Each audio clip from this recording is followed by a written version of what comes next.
That dark spot on your bathroom ceiling is not just ugly.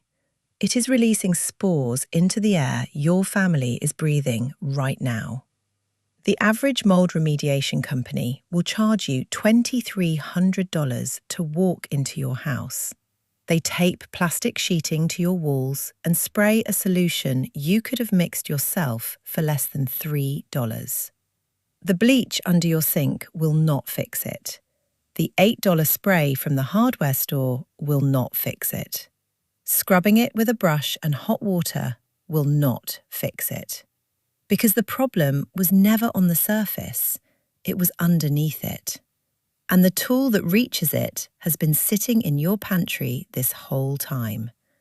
I am going to show you exactly what it is, how to use it, and why nobody in the mold business is in any hurry to tell you about it.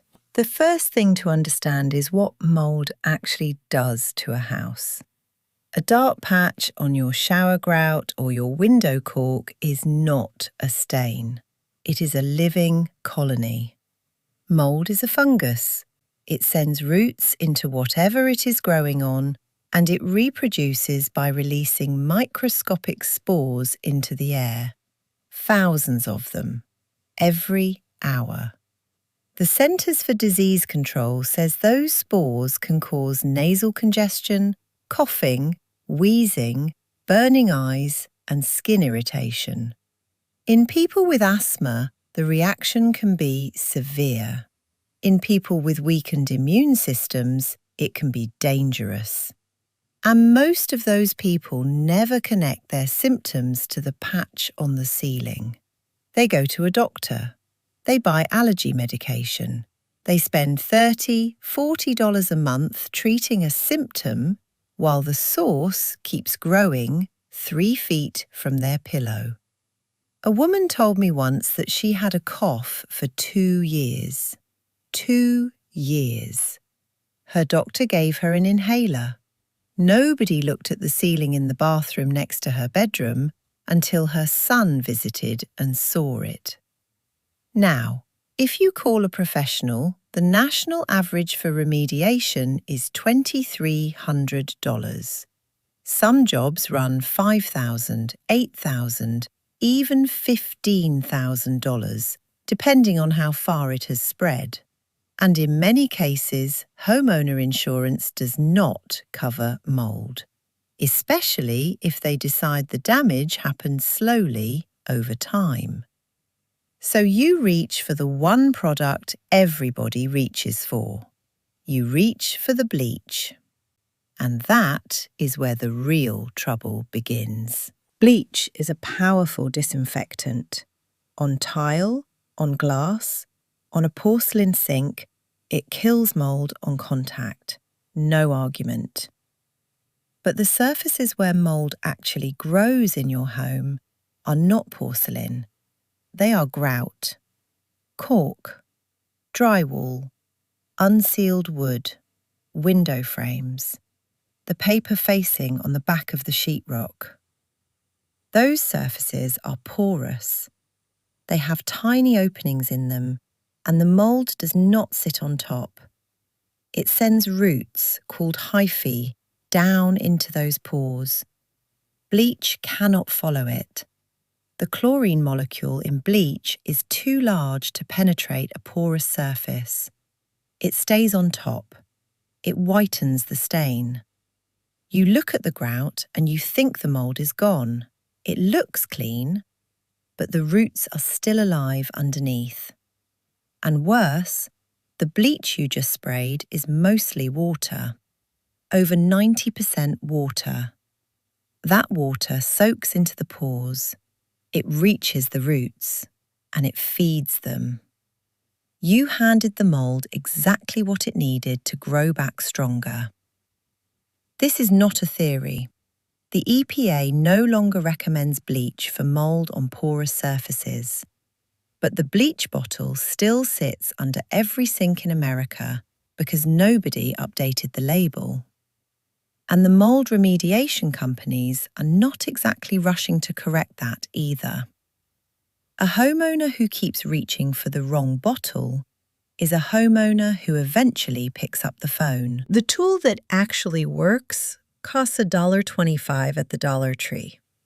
It is a 32-ounce bottle of plain white distilled vinegar. White vinegar contains about 5% acetic acid. That sounds mild. It is not. The acetic acid molecule is small enough to soak into the same pores where the mold roots live. It does not sit on the surface. It follows the roots down. When it reaches them, 3 things happen. The acid breaks apart the mold's cell walls. It disrupts the proteins that keep the colony alive. And it drops the surface pH to about 2.5, which is below the range where most mold species can survive. Research published in the International Journal of Environmental Research and Public Health confirmed that vinegar at 5% concentration is effective against common household molds, including Aspergillus, Penicillium, and Cladosporium. Those are the ones growing on your grout, your caulk, and your windowsills right now. Across all tested species, vinegar kills roughly 82% of the mold types found in homes. Bleach kills the surface. Vinegar kills the root. And it costs $1.25. But here is the part almost everyone gets wrong. And it is the difference between I tried vinegar and it did not work and the mold is gone. The contact time. If you spray vinegar on mold and wipe it off after 2 minutes, you have done almost nothing. The acetic acid needs time to soak into those pores and reach the root structure. On a porous surface, that means 60 minutes. 1 full hour. Not 5 minutes, not 20, 60. Here is the full method, start to finish. You will need 3 things: a spray bottle, white distilled vinegar, undiluted, straight from the bottle, and a box of baking soda. At the Dollar Tree, that is $1.25 each. Total cost, $3.75. At Walmart, the vinegar alone is about $2.50 for a full gallon. Either way, you are under $4. Put on an old pair of rubber gloves. If you have a dust mask, wear it. Not because the vinegar is dangerous, because when you disturb a mold colony, it releases spores, and you do not want to breathe those in. Fill your spray bottle with the undiluted vinegar. Spray the entire mouldy area until it is dripping wet. Do not wipe, do not scrub, walk away. Set a timer for 60 minutes. When the timer goes off, come back with a stiff brush or an old toothbrush. Scrub the area firmly. The mold will come off. You are removing dead colony, not live growth. The vinegar has already done the killing. Wipe the surface clean with a damp cloth and let it dry. Now, mix 2 tablespoons of baking soda into a cup of warm water. Pour that into your spray bottle. Spray the same area again. Let it dry completely. The baking soda does 2 things. It absorbs any remaining moisture in the pores, and it raises the surface pH, making the environment less friendly to any spore that tries to land there again. That is the full method.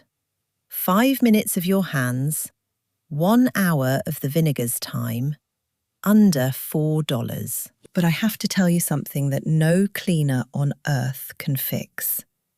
And it is the reason most mold comes back. It is not the mold that is the problem. It is the water. Mold needs 3 things to grow: moisture, warmth, and something organic to feed on. Your drywall, your grout, your caulk, the paper on the back of the sheetrock, those are the food. Your house provides the warmth. The only variable you control is the water. If you kill every spore on your bathroom ceiling and the exhaust fan still vents into the attic instead of outside, the mold will return inside of a month. If you scrub your windowsills clean and the seal around the frame still leaks condensation, you will be scrubbing again by November. The permanent fix is not a product, it is a habit. Run your bathroom exhaust fan during every shower and for 30 minutes after. Not 5 minutes, 30. That is how long it takes to pull the moisture out of the air before it settles on the ceiling. Check under every sink. A slow drip from a supply line can soak into the cabinet floor and feed a colony for months before you see it. If your indoor humidity stays above 50%, a simple dehumidifier in the basement or bathroom changes everything. You can measure it with a hygrometer that costs less than $15. Stick it on the wall in your most humid room and check it every morning for a week. If the number stays above 50, the dehumidifier pays for itself the first month you do not have to scrub. After a shower, use a squeegee on the walls and the glass. Takes 30 seconds. That one habit removes more water from the room than 10 minutes of fan time. Fix the leak, dry the surface, move the air. The mold has nothing left to grow on. The EPA says this plainly. If the patch you are looking at is smaller than about 10 square feet, roughly 3 feet by 3 feet, you can handle it yourself with what I just described. Anything larger than that, or anything growing behind the walls where you cannot see it, call a professional. That is an honest boundary, and I will not tell you otherwise. But for the mold most of us actually deal with, the grout in the shower, the cork around the tub, the corner of the window frame, the edge of the basement wall, you do not need a $2,300 company. You need a bottle of vinegar, an hour of patience, and the sense to stop the water that started it. And I will tell you something about that remediation bill. The company is not cheating you. They bring containment, they bring equipment, they bring certified labour. That costs real money. But a good share of those jobs are bathrooms, window frames, and kitchen corners that a homeowner could have handled in an afternoon with $3.75 of supplies from the Dollar Tree. There is no money in the mold industry in telling you that part. So the knowledge stays quiet and the invoices keep coming. Here is your action for this week. Walk through your house. Check your bathroom ceiling, your shower grout, your windowsills, and under every sink. If you see a dark patch smaller than 3 feet by 3 feet, you have everything you need. A spray bottle, white vinegar, and a box of baking soda. Try it this Saturday, and I would love to hear where you found yours. Was it the bathroom? The basement? A window frame you have been ignoring since last winter? Tell me in the comments. I read every single one. God bless your home and every hand that keeps it clean.